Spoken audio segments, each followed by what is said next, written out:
Dans l'émission Quartier général de campagne, Anne Hidalgo se dévoile en toute décontraction.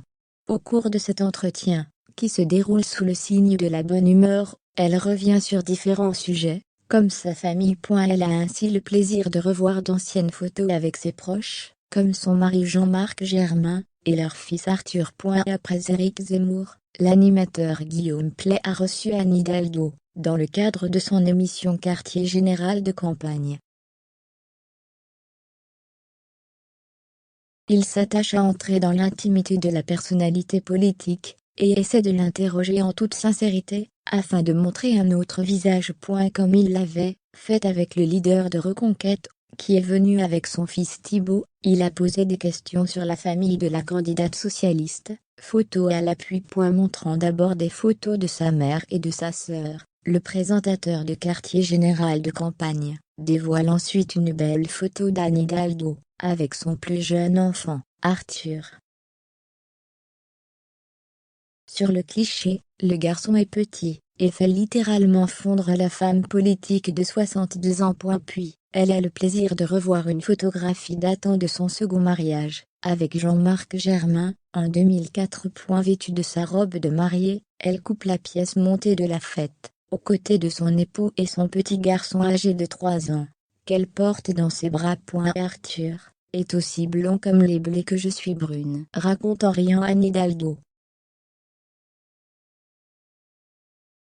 Mariée une première fois en 1979 à Philippe Jantet, qu'elle a rencontré durant ses études, Anne Hidalgo est mère de 2 enfants nés de cette union, l'avocat Mathieu né en 1985 et l'ingénieure Elsa, née en 1988.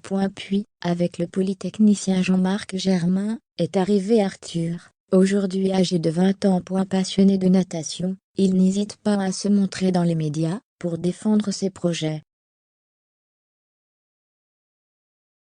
Il est même passé sur le plateau de Cyril Hanouna, dans Touche pas à mon poste.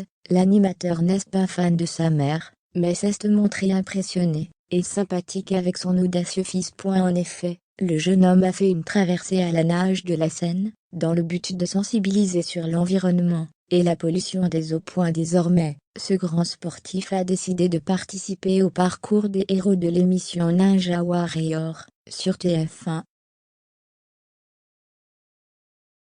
Le soutien de sa famille, Anne Hidalgo en a bien besoin face aux chiffres douloureux de son parti dans les sondages. Consciente de ses faibles chances à la présidentielle, avec des intentions de vote à 2% en 2017, Benoît Hamon avait terminé à 6%. Elle se prépare à la reconstruction de son parti. Sur France Info, elle a, au passage, taclé son adversaire à gauche Jean-Luc Mélenchon, qu'elle accuse de découvrir la gauche. Il avait 5 ans, pour rassembler la gauche s'il le voulait. Il ne l'a pas fait. D'ailleurs, ça fait quelques années qu'il ne se dit plus de gauche, mais du peuple, et là il redécouvre que la gauche ça existe. On la retrouve ce mardi 5 avril sur France 2, dans l'émission Élysée 2022, face à Léa Salamé et Laurent Guimier.